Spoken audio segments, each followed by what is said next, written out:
Welcome to Bald Move Pulp, the officially unofficial podcast for Loki on Disney Plus. I'm Jim. I'm Aaron. And today we're talking about season 1, episode 5, titled Journey into Mystery. Aaron, what'd you think of this episode? I love this episode. This episode put a big smile on my face. I thought it was funny. I thought it was epic. I thought it looked good. You know, we had another big, like, wide open fantasy space, and they struggled with that in the previous episode. I think episode 3. I thought they crushed it here, and this is just a big, long love letter to people that really like kind of deep lore of Marvel. And again, I don't even get a lot of these references because, again, this is kind of more Avengers, Thor stuff and I'm more on the mutant side of the Marvel house. But you know, some of these are big enough memes that I got. And you know, since we had an extra day to prepare, I looked into a lot more. Down to the title of the episode, Journey into Mystery. Journey into Mystery is a horror sci-fi anthology that Marvel ran for years. And then around, I think, issue 83, they debuted a character called the Mighty Thor. And he was a breakout hit. And right around the time that Loki showed up, his brother, and they started to start building out the Asgardian stuff, they split him off into his own issue, and he's maintained one ever since. So it's like I said, it's a lot of clearly Waldron's got a lot of love for the lore and the mystique of this universe, and I thought it was all on display. And I'm really excited to see what it all comes down to next week. I remain deeply skeptical about some of the wilder. Not even wilder, but more impactful theories about who is behind this stuff, because I just I've hinted about this for a couple of weeks. I just don't think Disney is going to deploy. You know, they're not going to have Thanos 2.0 show up at the finale episode of one of their limited series. I just don't. And before they've even kicked off the next phase, I mean, yeah, if the next phase is anything like the phase before it, they're going to take their sweet time with it.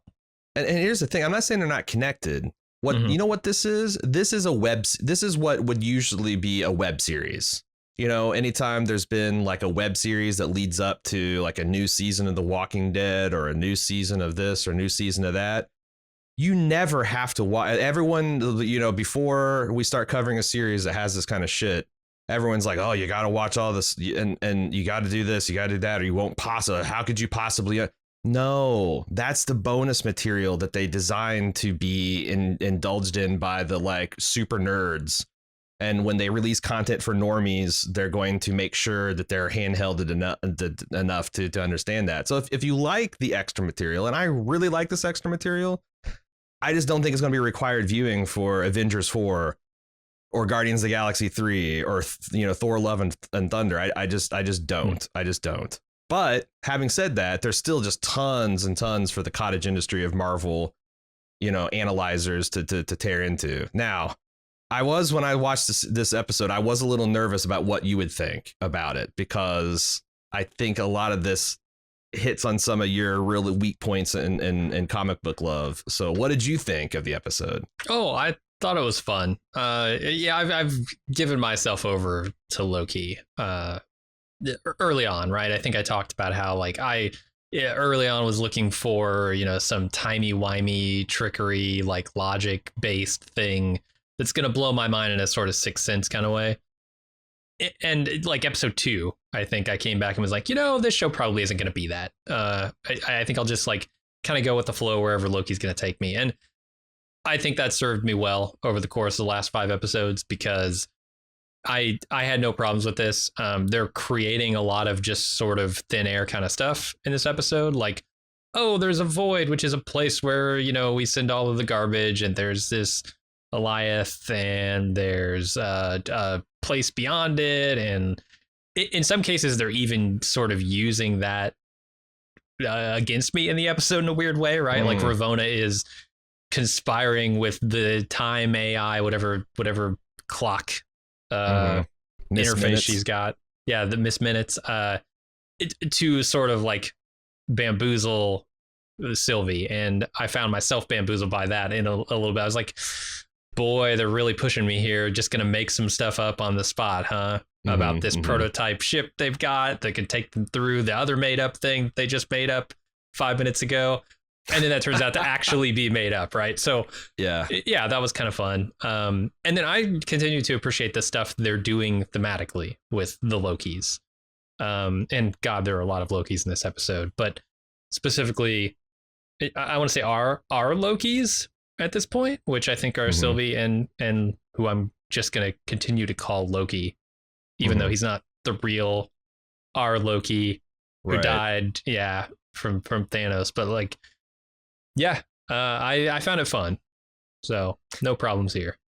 And I even think that like Michael Waldron was talking about how he's like really influenced by The Leftovers is one of the things that I got excited. And as I was watching, I'm like, I see a lot of International Assassin's Hotel here, where our protagonist wakes up in a reality that makes no sense and is constantly like defying him to make sense of it, and it's got a lot of comedy. The thing is that this episode, I mean, the two Lokis holding hands and, conjuring this smoke monster just doesn't have the same emotional weight as Kevin singing, Homeward Bound. I think so, but I imagine a lot of people would disagree. But on the other hand, there was what, 18 episodes that led up, hour-long episodes that led up to that moment that got us to that place where the character would make us care so much about such a silly, where even the main character is talking about how this is just stupid, But that was the magic of The Leftovers, and I felt like Loki kind of sort of tapped in there. That's the thing where you just, it's just never gonna. They're never going to hit that high note. And I don't know why I thought that in 5 episodes they could, but I definitely think it's like I'm starting to see like a lot of this. I was like, oh, you're going to fucking name check The Leftovers. Well, then I'm going to be arms crossed, eyes narrowed, waiting for me to like fat tears rolling down my cheeks at some point in these finales. And I don't know, maybe they'll get their next episode. I think for a lot of people, they already have, right? If you are way into this story, if you're way into these characters and invested in this relationship, I think that moment at the end of this episode where they join hands, two Lokis finally come together. They're, the whatever they have is still sort of unspoken, but they both understand it. They're both cool with it. And that's a powerful moment, right? They come together to defeat whatever this huge epic thing is. That's a very Marvel moment, and I think the people who are into Marvel for the things that Marvel does will be very happy with that. Yeah, and I think that you're like even Mobius and Loki's genuine hug, like that all felt very earned. And that's pretty incredible that you can build that relationship just on 2 actors' charisma in, 4 or 5 episodes of them fucking around. And I think that, like every once in a while Marvel can... Usually Marvel does awesome moments well, like Ant-Man showing up at the airport of Captain America 3, as Giant Man, and just like, even if you don't know who Ant-Man was, just a spectacle of that is so good and funny and just awesome. And sometimes they can they can give it that like spine tingling. Like I thought one of the few times that Marvel hit that gear is the scene opening up in Endgame where Clint, Hawkeye realizes his family's been snapped. His whole fucking family, like the horror of that settling in. And then sometimes they can do both. Like when Cap picks up Mjolnir, that's both supremely awesome and kind of spine tingling all at the same time because of what it means and what it. So, I don't think that they got there on either. But like it was awesome. Like when classic Loki manages to conjure up this Asgard through the Supreme. And I know this is some stuff that you like. I mean, this is like, there's some things like pro wrestling and soap operas where like the emotion is more important than what's actually happening. And I think comic books work that way. And that like and I think it can get silly, but like, unless you can get on board with a man in green pajamas screening, just straining against a blue screen, and just know that like that's a superhuman effort of will that he's doing to be heroic, and that's why it's going to succeed just because it needs to. Like, unless you can kind of get up for those moments there, that's a big. It's kind of hard, and I know it gets ridiculous because like a lot of times in some of the shittier X-Men movies where it's just literally 6 characters, doing that. with garbage swirling around their head. Apocalypse, like, yeah. yeah, it can get a little too Dragon Ball Z, but at its best, it's this moment of her heroism and sacrifice that classic Loki makes at the end of a very long life of reflection and regret and raging against your inability to change things until it's too late. Yeah, I bet that was a huge moment for a lot of people. When he shows up and you realize what he's conjuring. Yeah, I think it's I thought it was cool. And again, I'm excited to see what the actual fuck is at the end of the rainbow next episode. I just don't think it's going to, like I said, I just don't think it's going to kick off the next phase. These are again going to be at best webisodes and compared to like the mainline MCU. And we're, by the way, doing we're getting back into the MCU main sequence swing with Black Widow tonight. Are we? How much continuity is there going to be for a dead characters movie? I've already heard a bunch of people praising this movie and saying that it's a lot more relevant than you think, but I'm going to remain skeptical until I see it. But I think, especially as timey-wimey as the next phase of Marvel is going to be, it would not shock me at all if there is some impactful things about this kind of prequel. And also, so we'll see. But I just want to let people know that if you want our opinion on whether you should see the next Marvel, I mean, no one needs that. You either know you're going to see Black Widow or you don't already right here. But if you want to know what we think about it, we'll have a full spoiler review out for our club members and Patreons tonight, and then a general, no spoiler review for everybody else. If you want to check that out again tonight, Thursday or Friday morning, whenever you get to it. For sure. And I think we'll talk more about what we think is at the end of the rainbow here at the end of this podcast, probably, the end of the recap. But maybe we should get into it. Let's do it. All right, we start off with what I'm calling a visual tone poem. My notes reflect that. It just says elevator, wall, timekeepers, ruins, the void, and Eliath. It's just kind of like a, hey, remember where we are? And here's a glimpse of something you didn't see before that is very frightening in the form of Eliath. There's also that visual technique, and they use a lot on the Green Knight trailer that I'm really looking forward to, where they're essentially upside down and the camera is kind of like slowly to give you an idea that you're through the looking glass or you're through some kind of area of madness. And they do that through the timekeeper's door into the void. Because there's no physical connection, there's just a thematic one there. And I don't know, like it worked for me when we hit the void and they just went full on the basso profundo version of the Loki theme with like a sound like now with 20 tubas. Yeah. The blah, blah, blah. I thought that shit was cool. And then you're instantly like running for your life. Like, what an effective way to begin this episode. Yeah, no, the music is great throughout this entire episode, and probably like I haven't noticed it a ton, but probably this entire series so far. I think this has been the best musical cues, because like the other stuff has been recycled Avengers and kind of like watered down, but like I feel like someone really put their back into this one because it's a hell of a main theme and score for sure. So then we get the 30 seconds of Marvel Studios stuff, and then we come back to Ravonna, in order to sort of stall her death, tells Sylvie that Loki's still alive, and then she explains how that's possible, given what she knows about the void and its role in the TVA. And Sylvie decides she's going to trust Ravonna to help her find Loki. Yeah.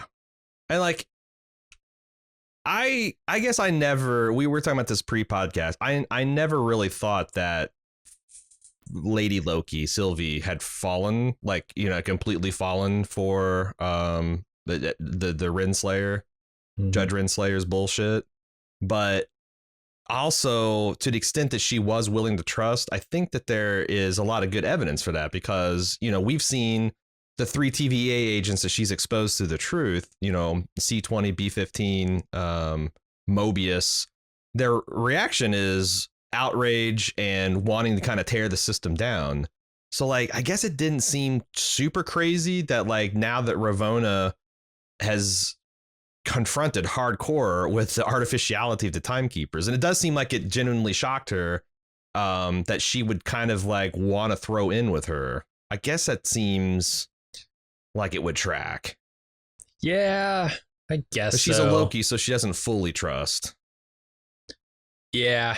I don't know. It was also like all of this under duress stuff too, right? Like you've got a woman here who's standing in front of you, pointing a spear at your neck, saying, "It's time to kill you now." Mm-hmm. And then Ravonna says, "Hey, we could save Loki." And I'm telling all of you, I'm telling this to you totally willingly, not under any kind of, threat of my life or anything in the moment. I just am volunteering this. It was just like, well, she would say anything at this point to get you to spare her life, right? Why are you just believing this coming from such a like nemesis of yours? It seemed a little bit of a stretch to me. But by the end of it, it was all proven to be, exactly what it was. It was a stretch, a ruse. Right. But to what extent? Because that's the thing. Like, I'm not sure I believe, like Renslayer still is like, well, I still want to get to the bottom and get who's behind this. But the question is why? Because she doesn't want to join forces to tear it down. Like, and they contrast. The only thing I can contrast it with Loki's stated belief that Sylvia doesn't want to run this thing. She wants to tear it down. So I wonder if Renslayer is along the other line where she's like thinks this is bullshit, but she still believes in the end goal and kind of wants to. Well, the problem with this plan isn't that it's horrific. Ends justified means bullshit. The problem is the right person's not making those calls, and I need to be that person. I wonder if they're going in that direction with it. Totally could be. There's a scene later on where she says like, call up all the information on the beginning the beginning of the TVA, the beginning of time, and then has like a smile as she walks off at the end of that. Yeah, which was tonally at odds with the sort of emergency situation she was in, which made me think something else is going on here. Whether she's like a Loki herself, who's trying to get to the bottom of the TVA and using the TVA to do that. Well, see, I think that might be because like. She just had a conversation with B-15 where B-15 confidently said, you're never going to find the timekeepers before she does because you just want to and she needs to. Right. And I think as her is like, well, I've got the fucking files for the entire universe. So we'll put her wanting and having access to this. And I think it's more of like, fuck you, B-15. We'll see about that. But that could be. Who knows? So I like, the explanation of all this. Granted, all of this stuff is made up. It doesn't need logical consistency. But it makes a certain amount of sense within the universe they've created with this void where it's essentially like well, I mean, it's literally in some cases, as we see later in this episode, a junkyard, right? Where they throw all their trash, which is all of the people that they've had to prune from the timeline. They throw them there. And then Alioth comes in and, he does cleanup. That's pretty cool. I think this void concept is pretty neat. It gets a little weird with time at the end. Like what's beyond the void where all timelines meet? Who knows? And I guess that's what we're going to explore next episode. Sort of exciting, sort of confounding. I don't know. It is well thought out in like the best kind of like Marvel way where it's like, well, we've all read Einstein and we know matter can't be created nor destroyed. So, well, obviously we top it into a time void. Right. And then an entropy monster eats it. So obviously matter and energy are conserved. It just goes into the entropy monster and presumably it gets bigger. But it's like, it's Marvel. It's like, hey, they have the best way of lampshading. Like, well, this is obviously a nonsense physical thing. So we'll just invent another nonsense. It's kind of like Star Trek with the Heisenberg compensator, Yeah. It's like, faster than light travel and matter teleportation is probably impossible because, of course, how could you possibly... if you measure someone's stuff down to the molecular level, then you can't, it's got, so yeah, you got a Heisenberg compensator that just kind of fucking compensates for that shit, right? Right. It's future tech. What are you going to do? Yeah. And then they kept me, so they kept me on the hook here in this scene. And then there's another scene later with Sylvie and Ravonna where she explains about the prototype ship. And I was like, okay, you fucking lost me. This is bullshit. Gotcha. This all sounds stupid. And then it was revealed that, oh yeah, it is all bullshit. None of it is real. None of it exists. So yeah, I don't know. They had fun with that, and I had fun with it too. Also, thematically, it's very satisfying for them to have this like ultimate confrontation in the place where their relationship began.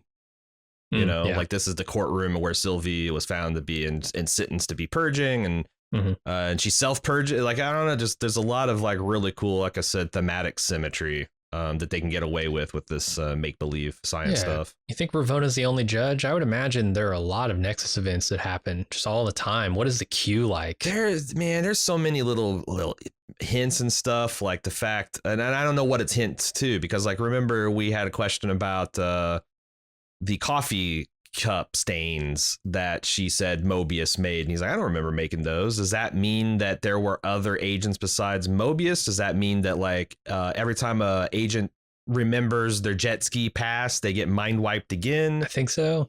You know, like what's special? We got some feedback about this, but what's special about the variants that become judges and enforcers and clerks and stuff versus the ones that just get sent to the purge zone? Yeah. I think those are interesting questions. I hope we get answers to next episode when we confront whoever is behind all this shit. Yeah, we'll see.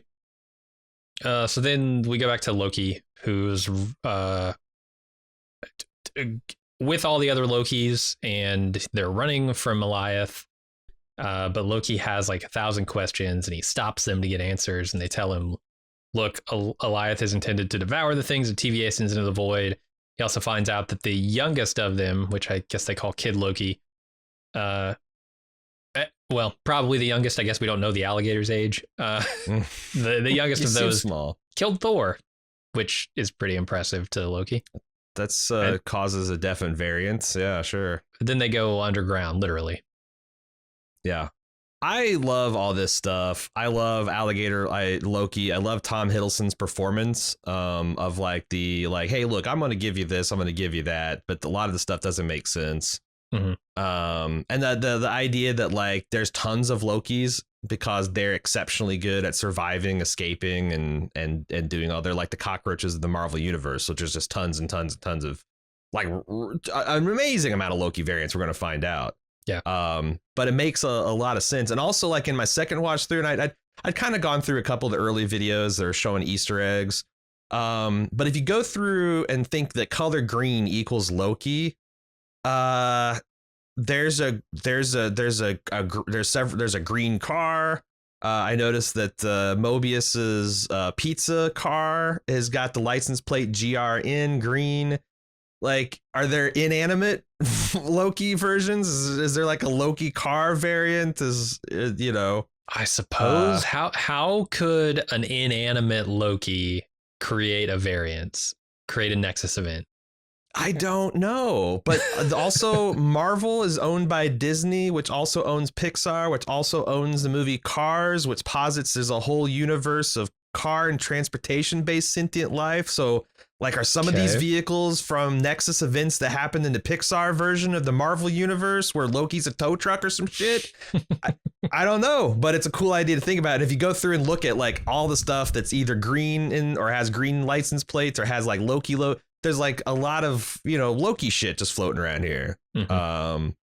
Which again is super funny and super entertaining. Some Thor shit floating around too. There's a miniature Thor in a bottle as we kind of scroll down to the underground bunker. Do you want to talk about this stuff now? Because this is where like a lot of the Easter eggs for the series are coming up. Yeah, I'm curious what you got. I also just like how one of my favorite gags in this episode is how they keep Gator Loki in on the jokes and action. Like there's like 4 or 5 times where they cut the alligator Loki for a reaction shot.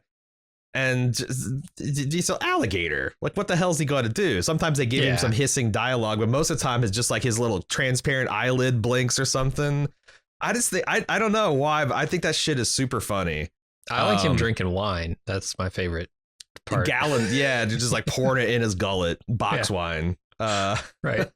Okay, so let's talk about the first one. There's a helicopter. This is one of these things where like I knew about the jokes and the memes, but I didn't know where it came from. But there's a helicopter labeled Thanos. I saw that.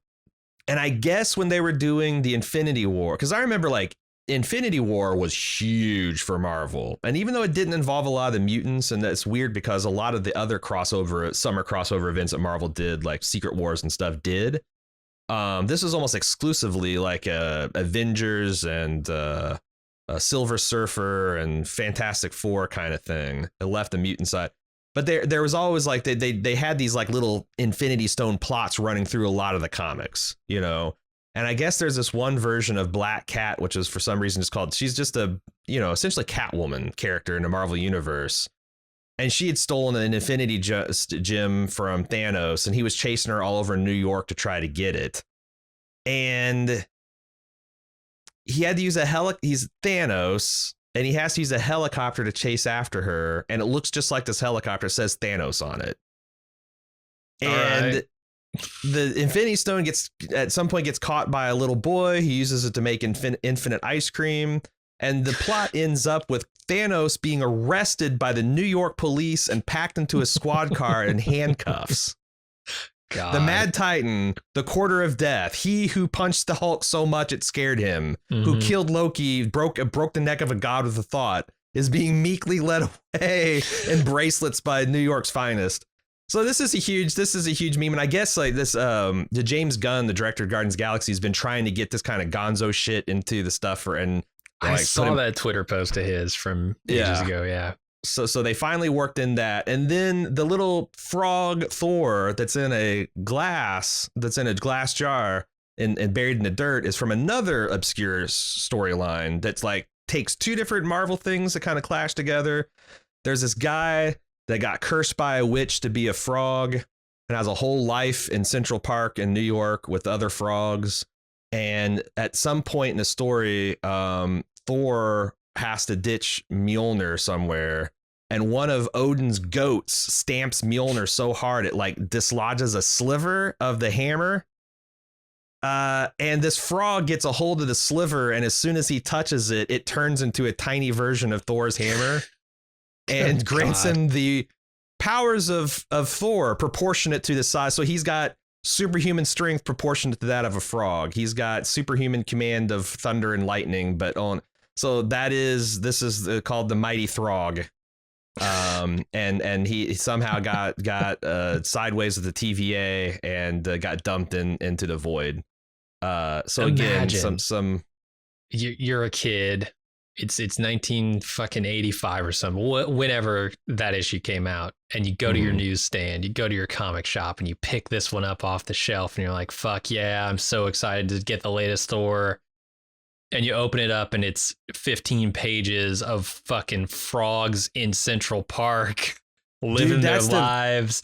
See, is this the shit that people lived for in the 80s and the comic book fans lived for? Because I can only speak for myself. I'd be disappointed. I did love my giant-sized issues of the X-Men that came out every summer that had shit like they would go to a different dimension where I forget the name of this guy, but there's this dude that's kind of like Jabba the Hutt, and he's essentially an interdimensional cable TV executive. Okay. And there's another Marvel character, Longshot, that was essentially the star of one of his TV shows, like the protagonist. And he was genetically engineered to be, I don't know, super strong. He's got lightweight bones. He's got a mutant enhanced sense of luck. So things just kind of work out. And it's kind of like a combination interdimensional cable Truman Show.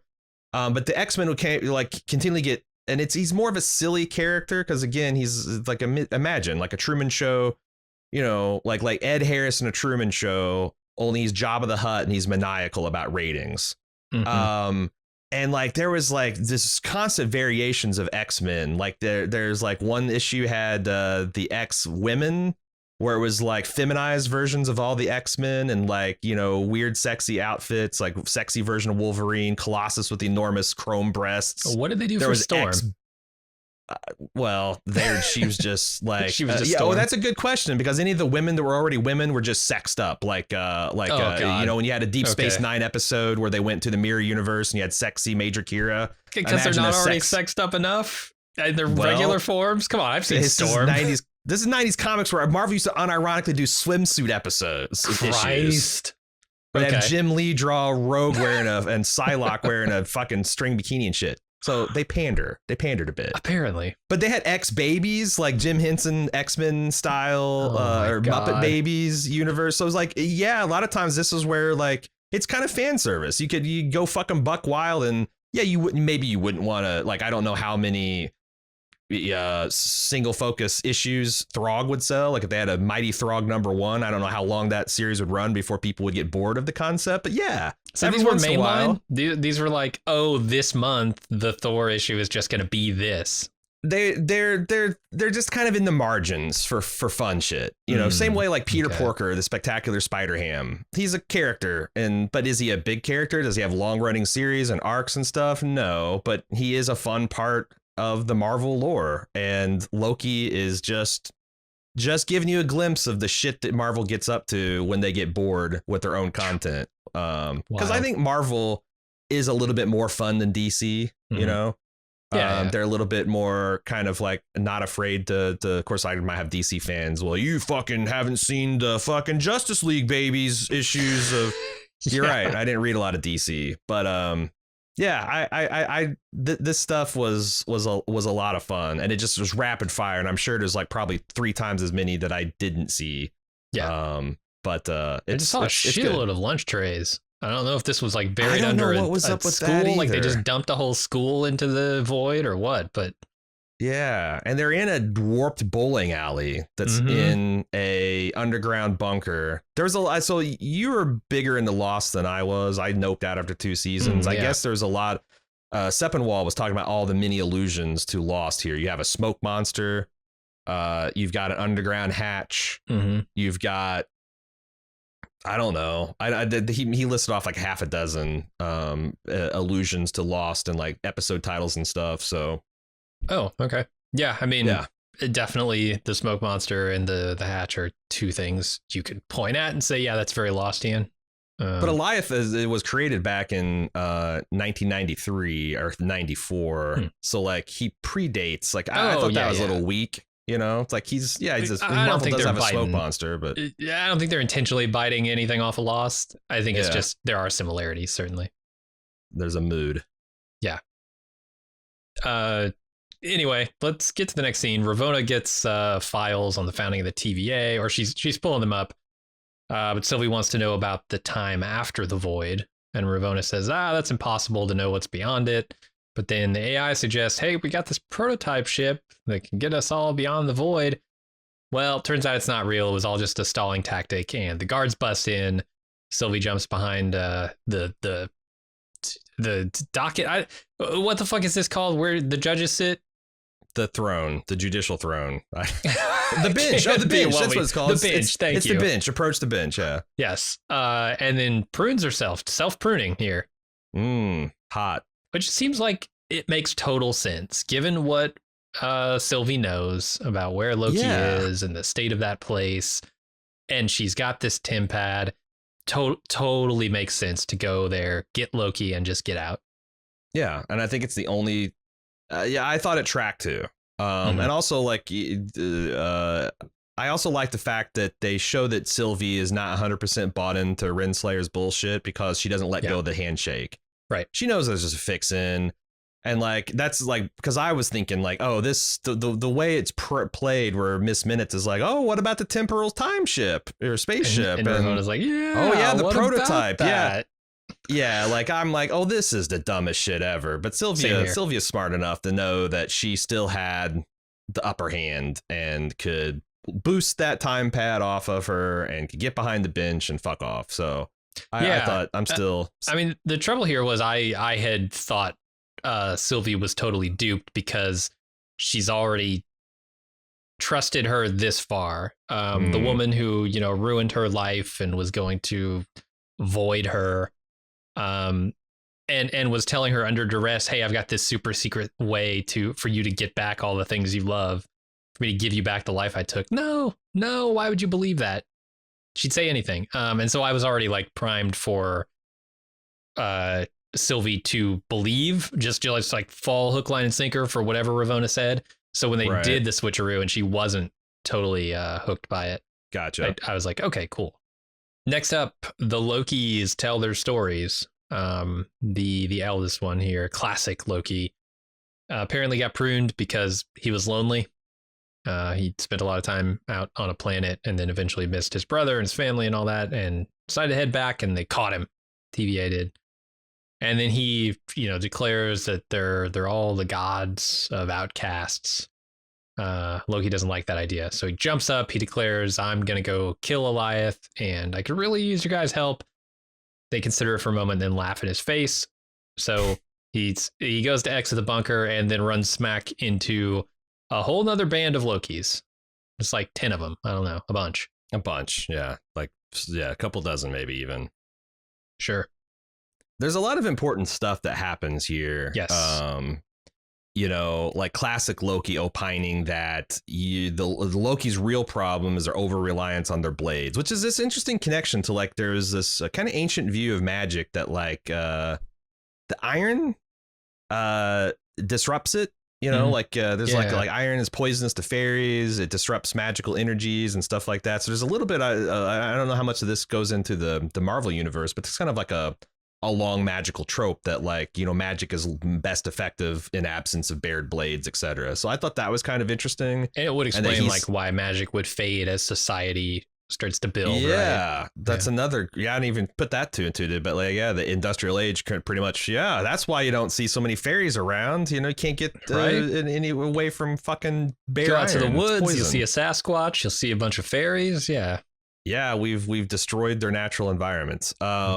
But I thought, and the fact that he tricked the Thanos so well that he was able to essentially just slink away and kind of like just reflect on what a shit he's been.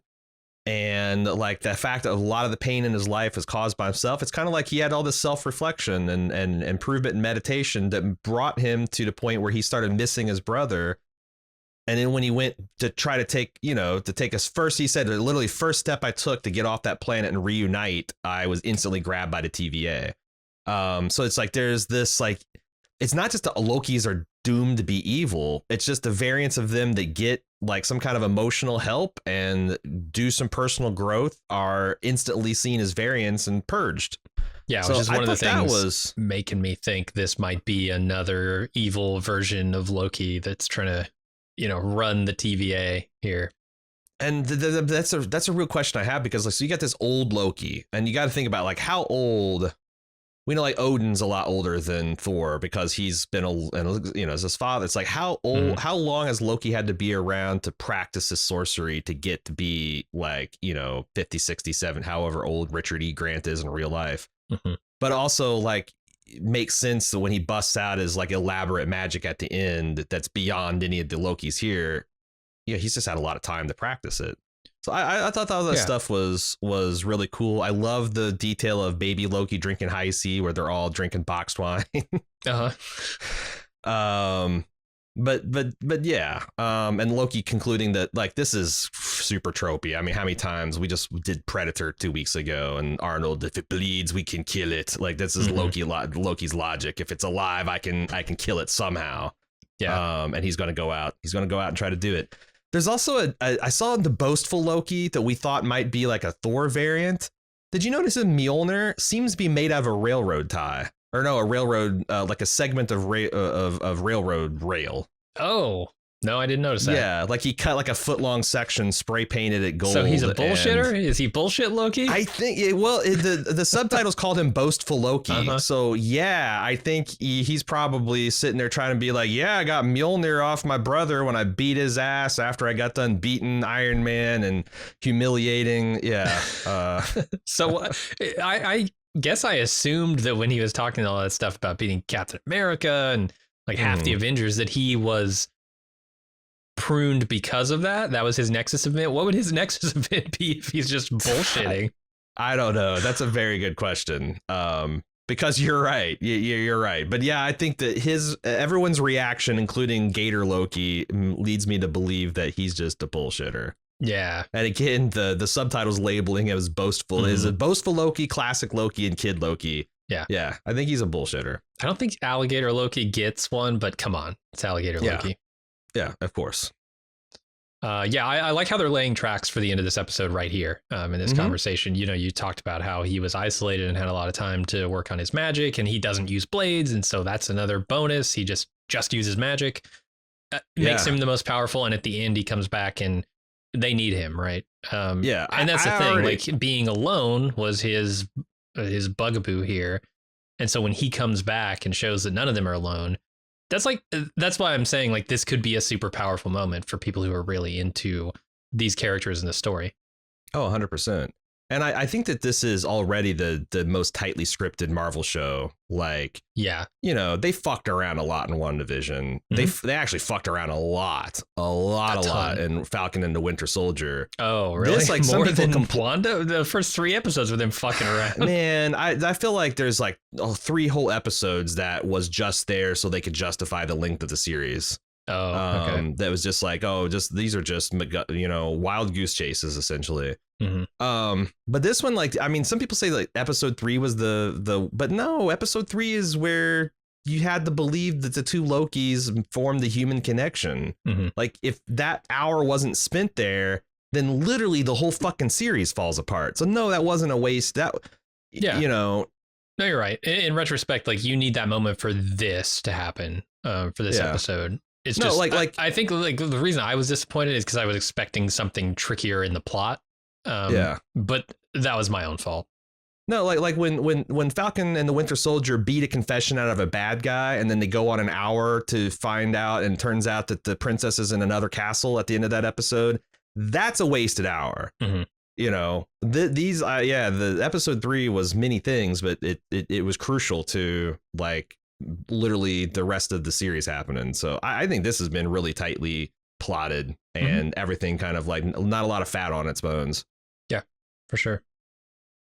So then Sylvie wakes up in the void and has to run from Eliath, and a pizza delivery car driven by Mobius swoops in and picks her up. I gotta say that this was funny, but not as funny as what Mr. Wilson's brother did in Idiocracy. His car was much better. Which one is? I don't remember that. I can't remember the name of it. I don't know if his car had a name, but it's when he was in the arena having to go mano a mano with Dildozer. And they strap something to his car that is great. Gotcha. Okay. I almost just speculated in the dark. Was there a giant donger like screwed through the? Yeah. Okay. Yeah. Of course. Exactly. Of course. But it's still very funny. I mean, him driving up in this pizza. I assume it's a pizza delivery car. It's got a big slice of pizza on the roof. Yeah. And like I was trying to like, man, is that the same car from like Toy Story? I don't think it is. I'm not sure like if this is like there's so many deep lore. The license plate said green, so again. I think canonically this is a Loki car pizza delivery variant, which got purged because of course it did. But there's the thing I think is slightly weak in the episode, like when Sylvie's running from Eliath and she like is vaulting over a piece of debris, she like accidentally enchants it long enough to make a connection to see the decrepit castle that's actually lying beyond Eliath, and like. I mean, it's a comic book thing. You gotta believe that these heroes can grab a tendril of smoke and fucking mindfuck this cosmic force. If they work together and believe in the power of love and Loki enough. But like, I thought it was a little weak to the extent that like I didn't even know what the fuck happened the first time I watched this. Like, she's jumping, all of a sudden green flash, and she sees this vision. Like, what the fuck? But you're supposed to understand she accidentally enchanted it for like a brief second, which gave her the idea that she can do it again. But you just again, you just have to follow that logical leap. And they will explain it several more times to you before the episode is over. So yeah, if you didn't like put that together, which I certainly didn't either, then you will. Yeah. So then the new Lokis and the old Lokis all betray each other and fight while our Loki tries to avoid them. Eventually, classic Loki, Kid Loki, and Alligator Loki all escape the bunker with our Loki, and he convinces the others to help him kill Eliath. It's another great scene. Just the clusterfuck of betrayal. This is a lot of fun. I love Tom Hiddleston's it's a very Master and Commander curse, but he like fucks it up. Like I think that the properly it'd be half-witted beef-faced scrubs, but he goes with beef-witted half-faced scrubs, which is really funny. Alligator Loki just horfing the President Loki's hand and him just high-pitched screaming at it. It's great. And our Loki kind of just like high stepping his way, like in this just really exaggerated physical comedy way of like getting himself out of the situation. It was just really fun. And all the Lokis just fucking gangbang, going at it, hammer and tong. It's a great scene. And it also allows this core group of Lokis we identify with their frustrations with each other to boil over. Yeah. Like, this is why we can't get anywhere, because we don't trust. We always betray. We're stuck in these cycles, and what can we possibly do about it? Because like otherwise, it's a really hairpin curve for these characters to go from just like, it's useless to make plans, there's nothing we can do, we just have to run and survive, to like, oh sure, we'll get in with your suicidal plan. But it kind of works because you just had the futility of what you're doing thrown into your face. That like, you find a chill group of 4 Lokis that you can just sit and drink wine and pass the eons. No, one of them is going to eventually get an itchy Loki finger and want to betray you. Yeah. And it's just a multiple cascading betrayals is so good and so funny. Yeah, and I think it further stresses how important the connection between Sylvie and Loki is, right? That and potentially how like threatening that could be to another version of Loki, because Lokis team up, they become more dangerous, right, to other Lokis. So they're more powerful. I thought thematically this was very good. Yeah, they're like a radioactive isotope. You get more of them together and it gives you more power, but it's also an unstable situation because, you have an army of Lokis.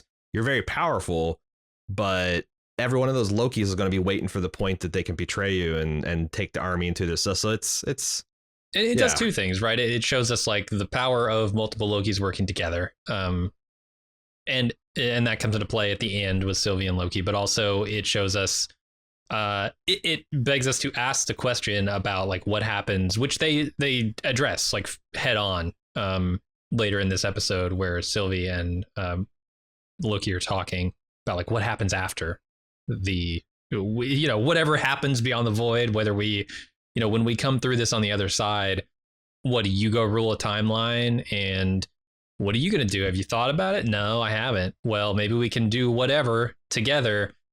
That's like the question is there. Are they going to, part ways? What happens? Will they stay together? All that stuff is kind of enhanced by what they're doing here throughout the episode. 100%. And also, like, again, this episode's so efficient. They got Richard Grant like scornfully talking about Loki's glorious purpose, but then that will become such an awesome line 15 minutes from now. Yeah. When he's sacrificing his life to give these Lokis a chance, when he could just tuck tail and run. It's really, really good for an MCU show. Yeah. And it also shows you, some of these Lokis do want to change, right? Yep. And we see that the Tom Hiddleston Loki also wants that. But there are many other versions of themselves which don't want change. But that there is a kernel somewhere, in as much as like, hey, this is part of each of the other Lokis, then maybe that could be dug out. And real change could happen. So yeah, and there's a couple other things. I can't remember if it's this scene or the scene right before where our Loki is saying, I don't even know. He's because like we began the series by saying like, you got to understand that this Loki is not our Loki who tried to stop Thanos and has kind of has become to find a way to love his family and have like a troubled peace with his brother and kind of an anti-hero. This is just back, this is enslaving the whole earth, use it as his footstool Loki. Yeah. But he has this line where he's like, I don't even know how long New York was. Was it yesterday? Was it months, years? Because it is like, how long did he spend in that time loop jail? How long did he spend like at the edge of disasters with Sylvie? Like there's so timey-wimey that like, you don't know. So it gives them a little bit of like, it might seem wild if like this Loki made all this personal development over a matter of a couple of days or hours. But if you've got, potentially weeks, months, even years of virtual time that's elapsed to the point that where like Loki can't even tell, it makes everything else work a little bit better. So also, again, hats off whoever architected all this shit, because it's been impressive so far. We've had, I mean, think how far they took Loki in the several movies that he was in, right? And the runtime of those movies, it can't be much longer than the runtime of this series. Especially if you're talking about just the stuff involving Loki and giving him development. Yeah, you're not wrong. You're not wrong at all. So Mobius and Sylvie leave Alioth in the rear view, literally. But Sylvie decides that the angry cloud might be the answer and declares, hey, we're going back. I was a little puzzled as to why she would do this, why she would just assume that, hey, that giant horrible thing in the sky, that's where we go, until they revealed later that, there was some shit with Ravonna that made her think that, and also she mind melded with it. Yeah, and there's a lot. So there's a lot of this dialogue that I think is setting us up for Sylvie betraying our Loki. Just keep in mind when, Owen Wilson is talking about, man, I thought we were the good guys. And I guess that's what happens when he thinks the ends justify the means. Yeah. And her almost immediate response is like, look, the only thing that matters is getting out of here and finding out who's behind us. Yeah. She's motivated by vengeance. If that's literally that's ends justifying the means, because the end is the only thing that's important. So however you get there is not going to matter. I think they're setting us up for the brutal gut punch, which is Sylvie is going to be one of these deluded Lokis that is willing to betray another Loki to get to her. And our Loki, who has learned that lesson, is not going to. But we'll see, because I think it'd be a mind fuck to do it the opposite way, too, because us as the audience, Loki would feel betrayed if Sylvie walks out on him or fucks him over. But we, the audience, will be betrayed if Loki fucks over Sylvie. So I'm not sure which would be cooler or more interesting, but it should be fun either way. And one of them's going to happen. Well, let me propose a third option here. And it's something I've seen people talk about, and it's very appealing to me. Is the idea that beyond the void, the person controlling the TVA is yet another Loki. And using the TVA to keep all the other Lokis pruned so that they can't usurp his power. They can't come together to do it, right? Because that's the thing he might fear the most. He's not strong enough to take on several Lokis at a time. They could also be setting that up to where, there's an element of each of these Lokis in all the other Lokis, right? And so when you say, hey, the ends justify the means, and you have a Loki saying that, maybe that Loki in particular can grow beyond that, but Loki at large is still going to feel that way. And so when they encounter, the Loki at the end of the rainbow here, it'll make a lot of sense that this Loki would have that attitude of hey, you wanted to rule, right? Well, I fucking did it. And the ends are justifying the means here because I'm doing the TVA thing. Yeah. I think I'm pretty convinced that what's at the other inside of the rainbow, it's through what's on the other side of the curtain or whatever, is another Loki. And I'm kind of really talking myself into it, Sylvie, in a very Tenet kind of way. That it's a self-closed loop, that she's just Sylvie from a couple hundred years further in the future. That's look, we got, and we became convinced that this is the only way to do blah blah blah, and so that'd be a way for I guess our Loki and Sylvie not to betray each other. And this is the thing is this guy watches so much fucking television, and this was also the theme of Dark. This was also there's been a lot of Tenet. There's been a lot of this stuff of time being a Ouroboros that just kind of snakes around and eats its own tail. The things that you dread the most are the things that you're going to cause because of your own weakness and fear and fragility. It just seems very, very perfect for Marvel to kind of crib from some of those notes that's been going around. Because I think that's what this guy does. That's what they do in Rick and Morty, and it's what they've been doing so far. So I'm looking for something like that. Yeah, we'll see. So the Lokis walk toward Alioth while formulating a plan that might be bad or might be good. They don't even know. A ship drops out of the sky and distracts Alioth long enough to demonstrate how hard it's going to be for the Lokis to sneak up on it. The pizza car pulls up, and Loki introduces Sylvie and Mobius to the other Lokis. Sylvie thinks that Eliath is just the guard on the entrance to whatever's beyond the void and says she's gonna enchant it. And there's, like Mobius says she's very confident, but she's a reason. She accidentally enchanted it once. So like if she puts a little bit of effort into it, she can probably enchant the whole damn thing. But I just thought this was incredibly effective because they have Loki coming up with like your standard movie plan, which is if I know my large animals, they're going to struggle to swallow this meal. And while it's distracted, and then you have this giant battleship that drops, which is there's your big meal. Yeah. But it buys him about 4 seconds. Yeah. He rips through that like I do a Chinese buffet and it's done. It's done. It's horrifying how fast it happened. And there's no way that you could jump in there and get behind it or it just shows if it touches you, you're done. Yeah. Right. So it just really ramps up the stakes. And I thought that was just really shows what they're up against. It wasn't. The effects are great here. I mean, like tons of effects in this episode. We haven't talked about it yet. Maybe we will when we get to the final scene because there are just. I don't know that I've seen a television show use effects more ambitiously and more frequently than Loki. Yeah, because like I've seen like you go back to like Game of Thrones, but that stuff is like I think it's fundamentally less hard to show like, well, what if big medieval castle and dragons and than it is to like, well, what is a void look like? That's the dumping ground of all these times, and it's got a entropy monster in it.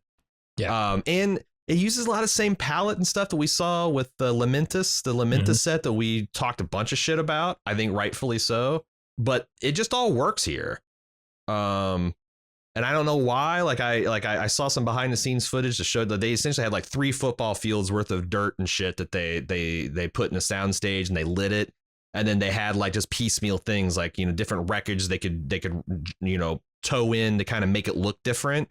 And they shot everybody in that. I don't know why that worked so much better than whatever they did in episode 3.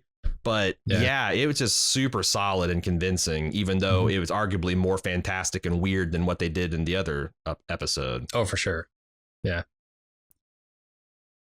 So then Ravonna goes to a cage where they're keeping B-15 to find out what drives Sylvie. And B-15's like, duh, you idiot. It's revenge on whoever created the Timekeepers. Do I really need to tell you that? She also tells Ravonna that she'll never find the creators of the Timekeepers before Sylvie does because she just wants it. Sylvie needs it. Ravonna pulls the files then on the founding of the TVA to try and find the creators. Which we talked about the smirk here. This weird moment with a smile. Yeah, it could be probably numerous things, but I don't know. I'm expecting a trick still. Maybe I shouldn't. But fuck me, the series is called Loki. Yeah, I guess that's my other biggest like idea for who's beyond the end of this is that Ravonna Renslayer is the one, and another kind of like snake eating its tail is that she herself created it and has perpetuated it even without her knowledge because it happened in the future, not the past. Yeah, it could be. And she's just going to be sitting there chilling in that castle. But yeah. But I agree. And she might even be a Loki. It's tough to say. I was about to say that, like, that's the other thing is you could find out that she's, and I also wonder, here's another big picture theory. Maybe all the variants are Lokis because they are so good at compartmentalizing and, betray, like, kind of like flexible morality, and they're good at surviving and stuff like that. Like, because it would be interesting, like thematically, if like the series Loki stars and is entirely populated by Loki. In retrospect, and Loki, and if there's a Loki beyond the rainbow, a Loki is ruling over all the other Lokis, which in the is TVA, which is very that's Loki. always they've been training us this entire season to suspect that it's always a Loki. Right. Lokis are weirdly overrepresented in all the variants. Wow, what are we? Lokis are weirdly overrepresented at the purge zone. Loki. So there's a certain amount of sense, and like the fact that like the fact that there's all these different symbols for Lokis that keep showing the different variants. Like maybe they've been trying to tell us this the whole fucking time. Maybe, or we might be going way off the deep end, but who knows? I'm excited to see next episode. Could be Kang all along. Yeah, they're just gonna do Kang to blast the doors off of this phase. Here we go. It's going to be exactly like the post-credit sequence in the first Avenger, where it's just going to be Kang and he's going to mug for the camera and be, haha, it's me, I'm Kang. And then see ya the Fantastic Four movie, everybody. Sure.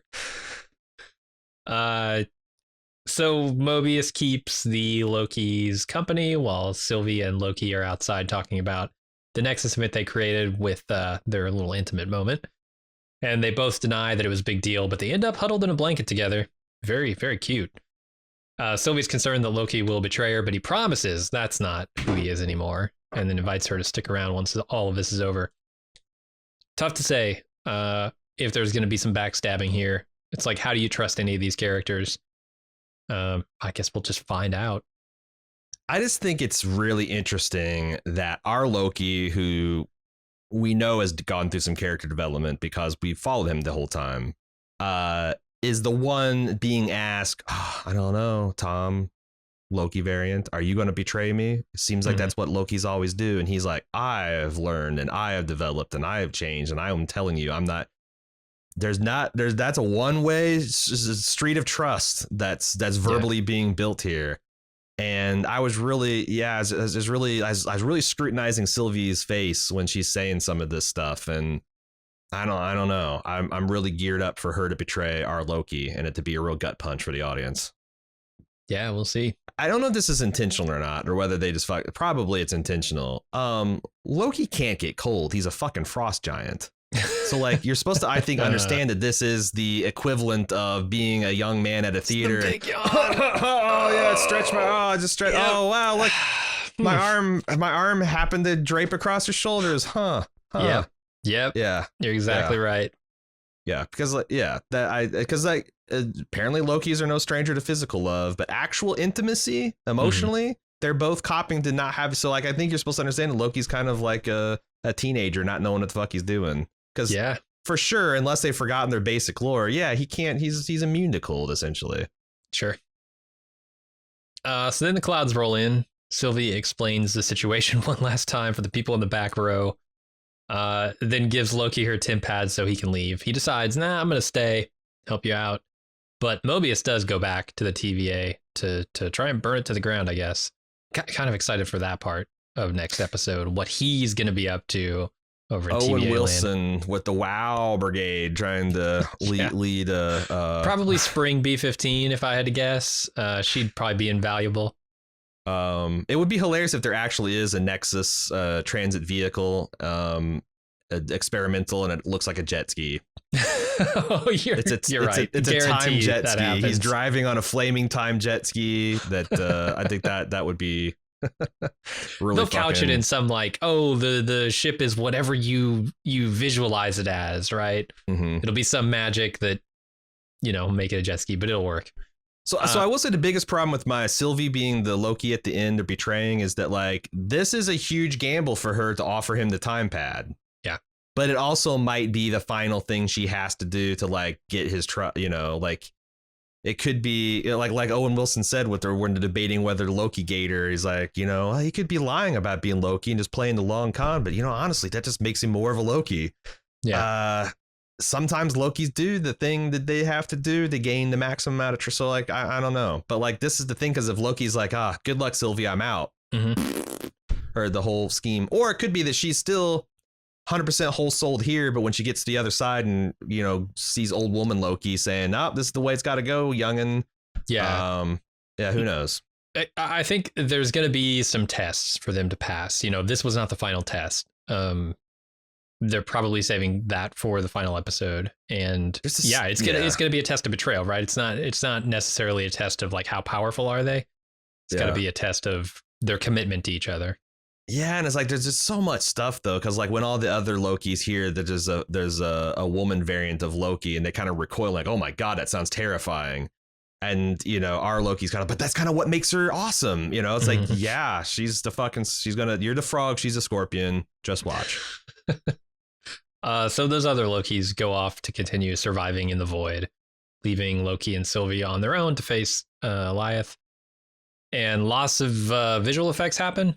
Just tons of them. There's smoke, there's clouds, there's rifts, there's all kinds of shit. Cities being manifest by classic Loki, who comes back, makes a fake Asgard, sacrificing himself to enable Sylvie and Loki to enchant Alioth together.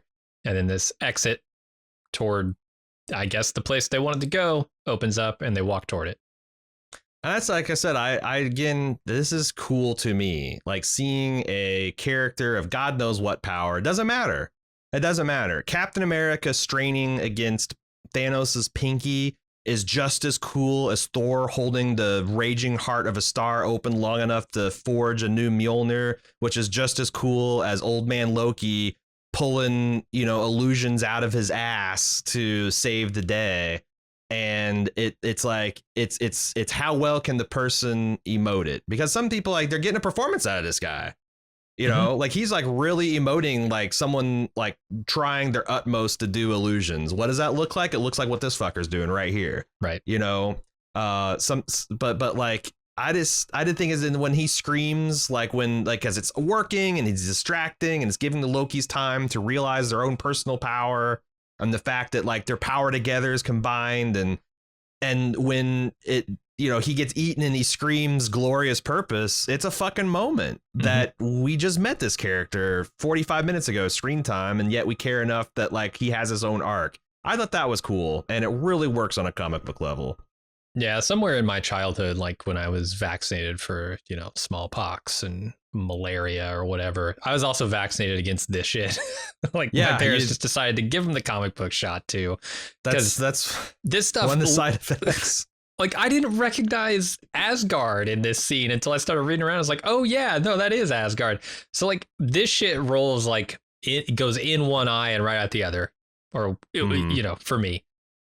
Yeah, but I don't know. In the moment, they're always fun, right? Like, I really enjoyed my experience with 90% of the Marvel movies I've seen. So yeah, but I couldn't tell you a damn thing that happened in any of them, because sure, I like it in the moment and then it's gone. These things aren't sticking with me. But I understand for a lot of comic book fans, this is what they live for, and there's that's something. Cool. There's also like another layer. Like, there's also because I talked about, like, how silly. Like the classic Loki, when we saw him last episode, it's like, this is like the Loki of a comic book adaptation in the mid 80s before they realized that dudes in yellow spandex look stupid. Yeah. It's got to be fucking Kevlar and leather if you're first going, and probably a muted mustard yellow and mix in a really rich green. And maybe make it scaled, because otherwise it just looks stupid. Like Lord of the Rings taught us how to, like, Game of Thrones, the early, like, the first X-Men movie. Oh, well, of course the X-Men's uniform should look like that, because if Wolverine's rolling around in the giant cowl with, like, bright yellow and blue underwear, it's going to look stupid. I mean, look at the old Superman movies. Yeah. But there's something cool and almost like a Watchman, like old Loki screaming glorious purpose in his classic 70s Stan Lee, Stan Ditko outfit is just as cool as, like, this reminded me a lot of the original Night Owl in the Watchmen movie, when he's getting beat up by these gang members, and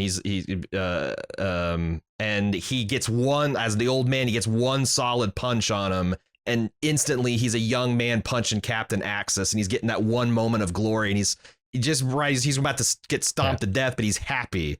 And I felt like, because it works, like, because the old Night Owl had a ridiculous costume. There's something pathetic, but it adds to the moment. And putting this Loki in that costume, like I said, like, it's not The Leftovers, but it's a pretty good facsimile of the comic book version of what, like, if Marvel had written a Leftovers plot for Loki, it would kind of look like this. And it kind of went places for me. Yeah, it looks fantastic. I mean, I don't have many complaints about the CG in this show. It seems like maybe they saved up a bunch of the budget for this. Yeah. But this whole show has been laden with, really great set design, some very good, if occasionally shoddy, CG, and they really just pull out all the stops in this. And I can't wait to see what they do with the next episode, because visually, I think they could go weird places with this. At the end, you think of some of the stuff they've done in the movies that doesn't, cost a ton of money, right? Right. It can't cost any more than what they've done in this episode. So yeah, I'm looking forward to seeing what next episode looks like. The only thing that concerns me, and this is like, I felt like ice water poured down when I was reading Alan Sepinwall's review yesterday, where he's like, it seems like next episode is going to be really something. It's going to be something beyond just people punching each other in energy clouds. He goes, but I felt the same way about WandaVision, and the whole finale episode was just that. I was kind of, I didn't really, it does seem, if you go to the thesis that like Marvel's just not going to do anything really definitive or groundbreaking in these television shows, they're going to save that for the movies, at least for this initial phase of integration. But I really do hope they swing for some kind of fence, because I do think you could do something impactful to visually and impactful to Loki, the character, that doesn't like break the Marvel universe in a way that like in a new Avengers movie can. Yeah. You can't do the snap in a Marvel cinematic TV series. Right. You can only do that in a 2-part Avengers thing. Yeah. But can you like gut the character of Loki and turn and really develop? Sure. Because like really Loki becoming even more of a good guy was already the trajectory people were on with him with the Infinity War plotline. We were wanting Loki to be that. So him doing all this development off screen to get back to there and being a little bit better, the cinema audience is already primed for it. That shit you can do. So, well, this is what I wonder, like, where are they going to leave our Loki? Because it's not our Loki, right? Our Loki's dead. Do they bring this Loki back into the fold in the movies? Do we see this version of Loki showing up in a film down the line to re-up that character that we thought was gone forever? I think so, because here's the pitch. All the Rick and Morty guys got to do is like, get this, man. We had this whole thing where our Rick and Morty took over the universe of a dead Rick and Morty, and then one of the Mortys threw that into the face of the Summer character, of the sister character. It's like, hey, your actual brother's body's moldering out behind the shed. And then they keep doing stuff with that, I think that like if he went into the pitch meeting and be like, let us do this, and then you can have things like when Thor is like, I've never trusted Loki's like, I'm not that brother. I'm a different brother. Like, it's cool. Like it's something that like you can't, it's like it I don't know, it adds a little extra spice to it. And since it does seem like the new phase of Marvel is going to be all about timelines colliding and multiverses and shit like that, having those mechanics where it's like, what does Thor think about his brother? What does Loki think about this? This isn't his brother, but it is, but it's not. I think that shit is like, I mean, fuck, it's fascinating through 5 seasons of Rick and Morty. Why wouldn't it be through a couple movies of Thor? Right. Yeah, could be. Especially if they're wanting to replace Chris Hemsworth anyway. It doesn't matter because just stick him in the void and have him meet 5 other versions of himself. One's a frog, and then go with Frog Loki. Fuck it. Yeah, make Natalie Portman be. I've heard people speculating that she'll be Lady Thor. So like, you just put up the hammer. Yeah. There's a lot of things you can do with this multiverse shit. Yeah, they managed to enchant it just in time. Rip portal through, just like she said. This was the guard dog. There's this decrepit castle at the end of time.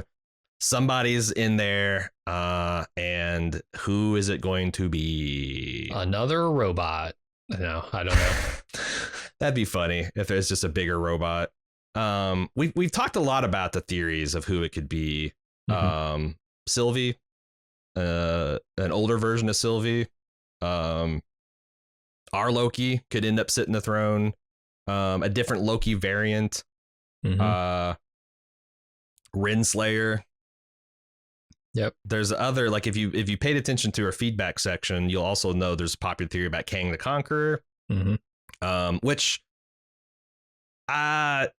this Eliath character is very tied to, I don't know if you did any research on this, but he's very tied to the Kang the Conqueror plotline. Like the Kang, like this guy has got a time empire. This Eliath's time empire is like 3 times the size of Kang's, and Kang has to burn like a time and space like fire line between his timeline and Eliath to keep Eliath from coming and consuming everything that he's worked so hard to.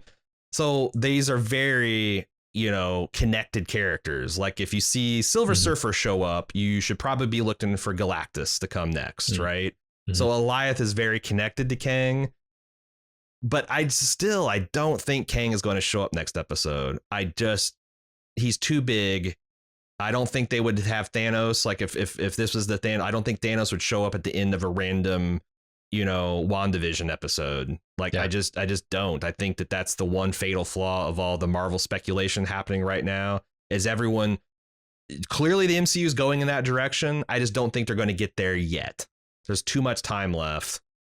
Yeah. So I mean, the good news is we will find out next week.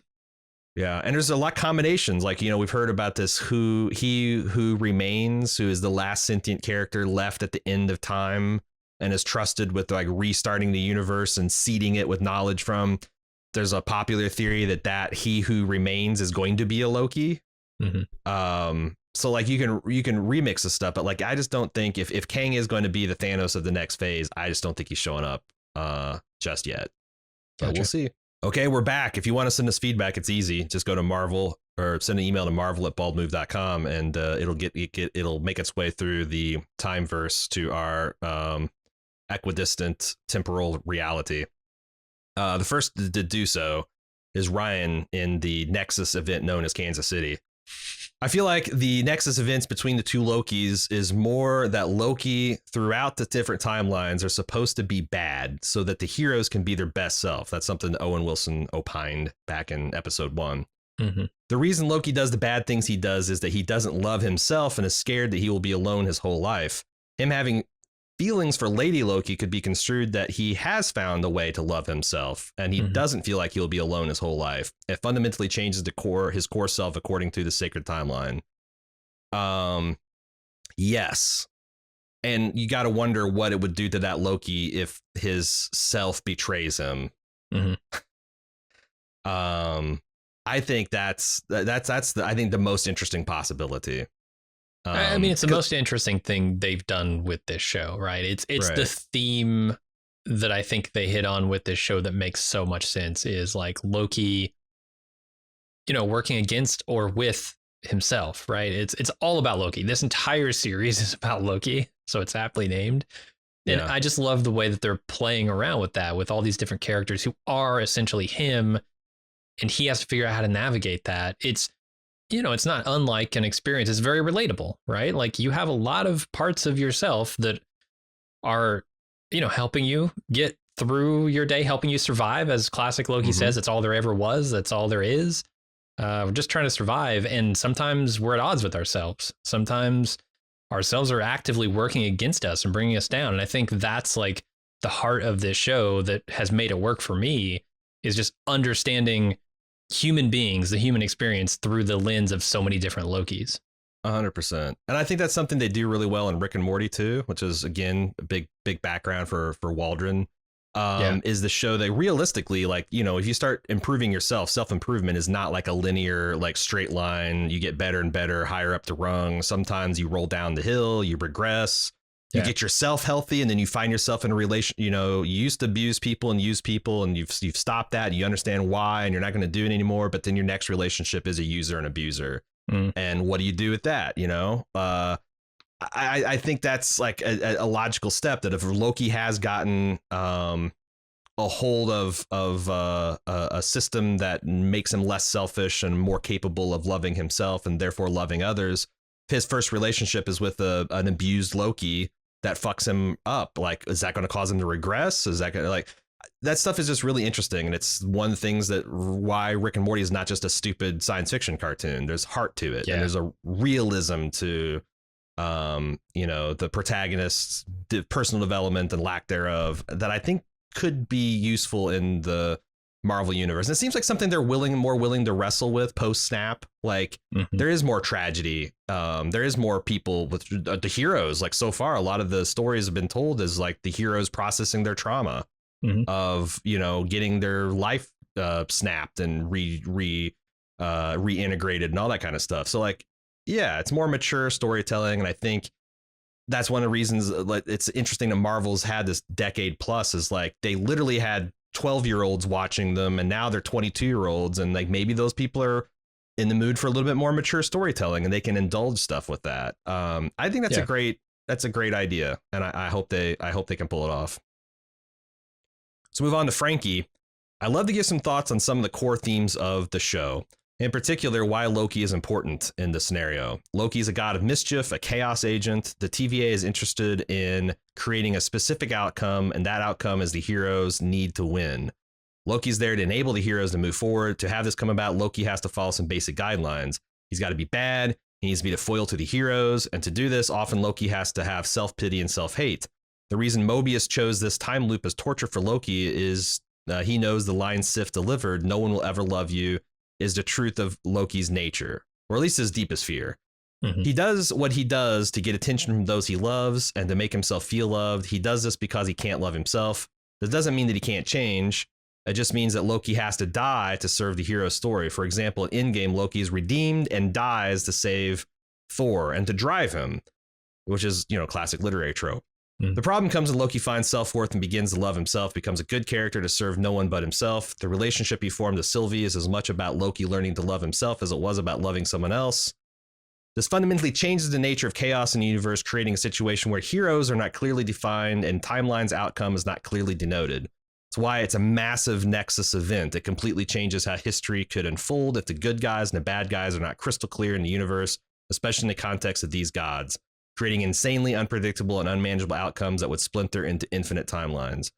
I think they're onto something here about that's the reason it became such a huge nexus event, is Loki learning to love himself through a slightly different version of himself.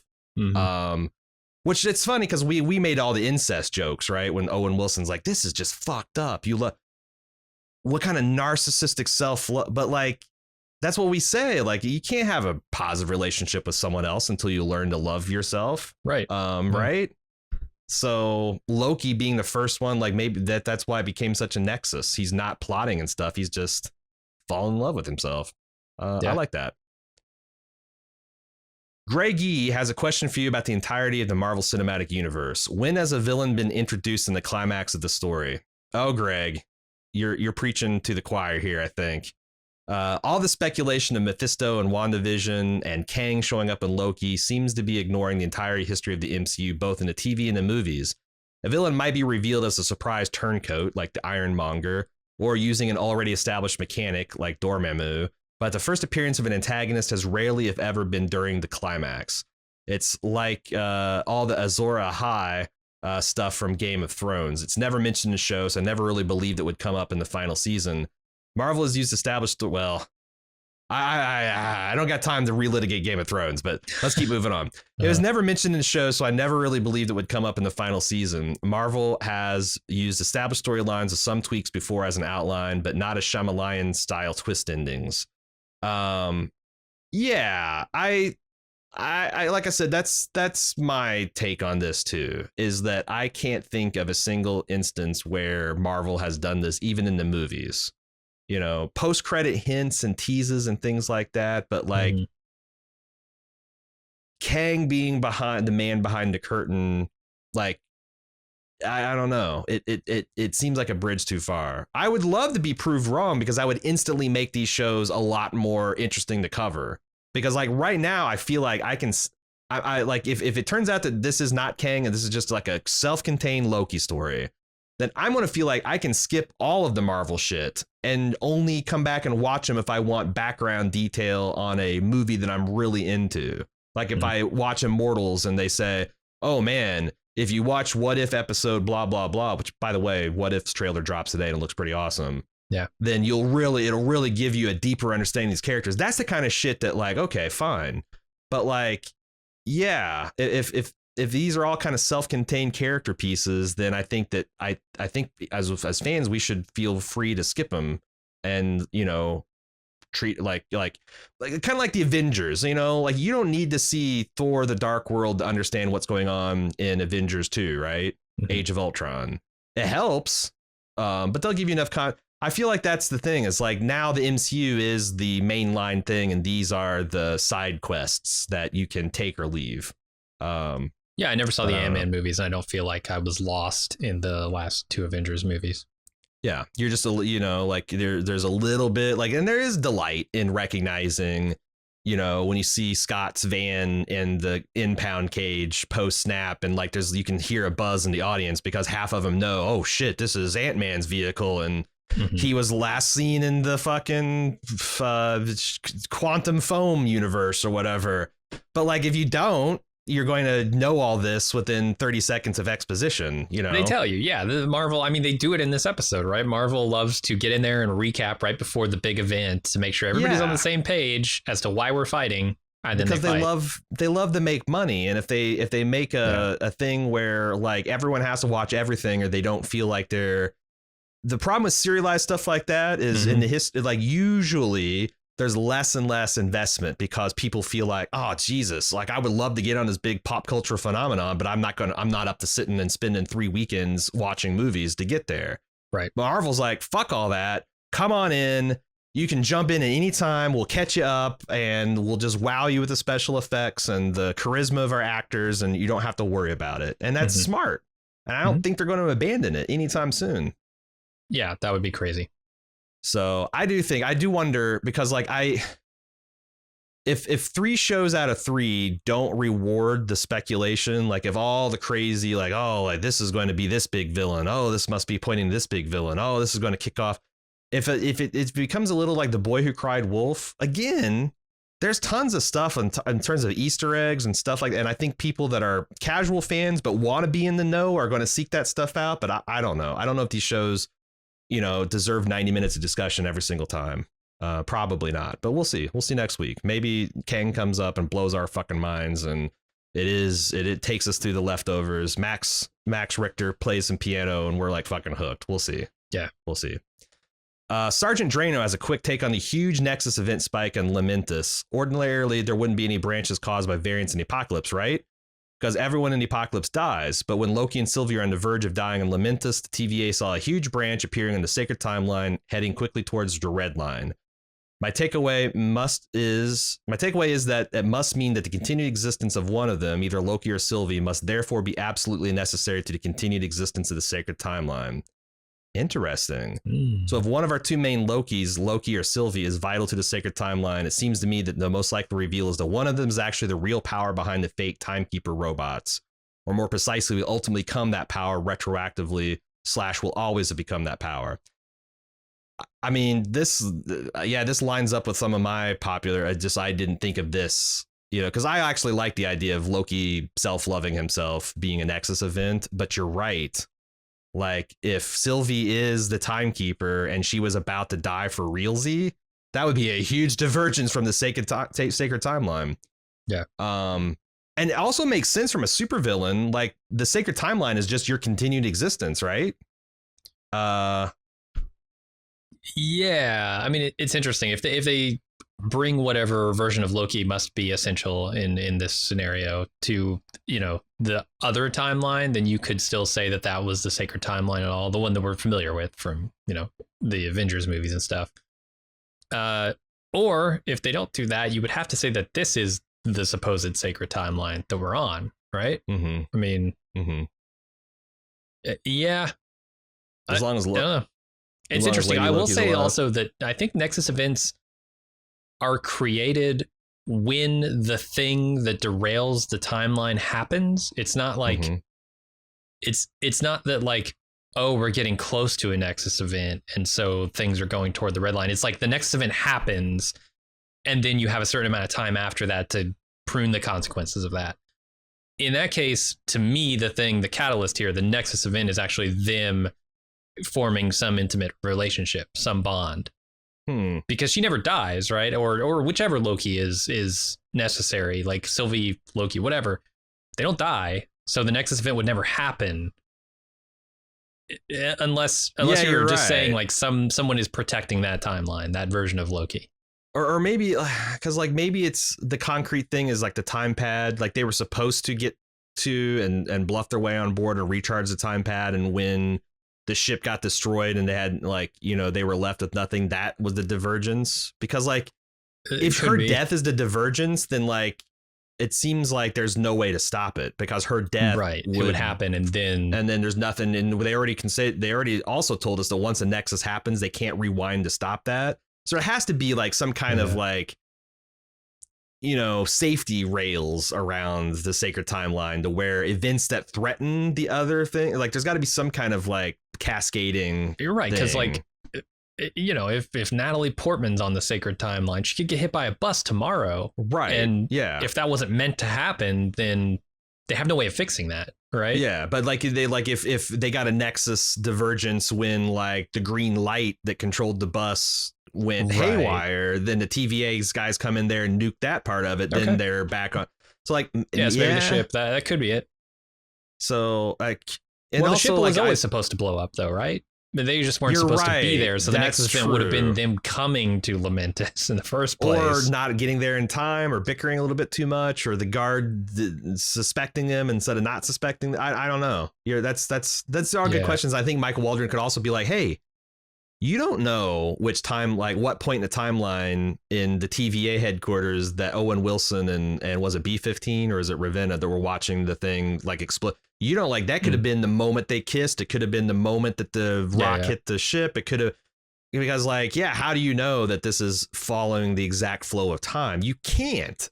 Like even in just if it's just standard cinematography, you take out a timeline. Like if you have camera cuts and stuff, you don't know that this is all happening like 24 style. But when you've got like a TVA that's outside of time and monitoring time and can go in here, like it's even more so. So I also think he could be like, it's, there's some leeway into what is the Nexus event and when it happens and all that shit. Yeah. So. And I don't want to inject authorial intent here. So just make up your own minds about it, Yeah. Yeah.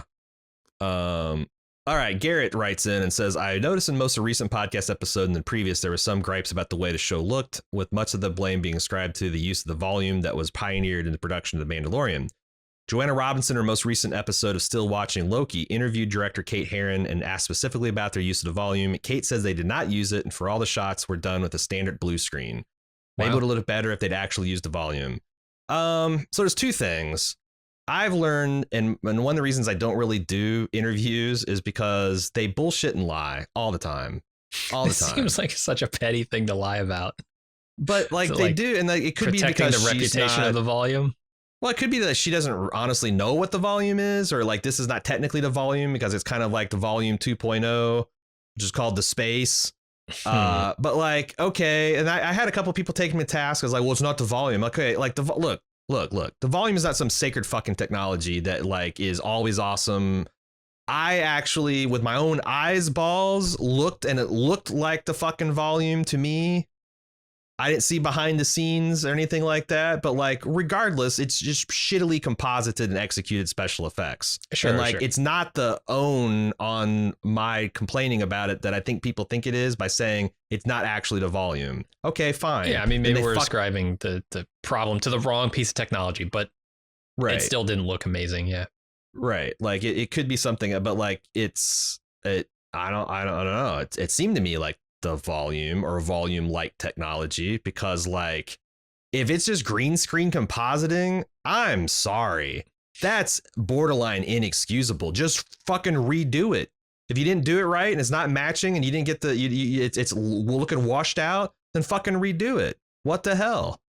This stuff was all delayed because of COVID anyway. Like, Jesus Christ. Like, whereas like, well, if it's just as good as we got, it's the volume and we can't redo it because there's no green screen to fucking recomposite. It's like it's an in-camera trick.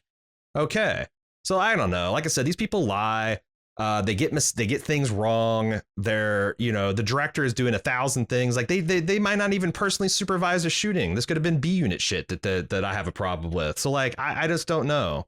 And also, like, even if it's not the volume, well, then they fucked up some other process that was bad.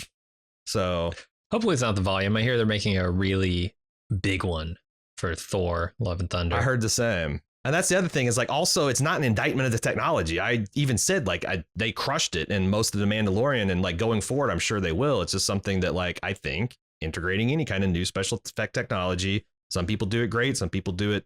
So anyway, that's it.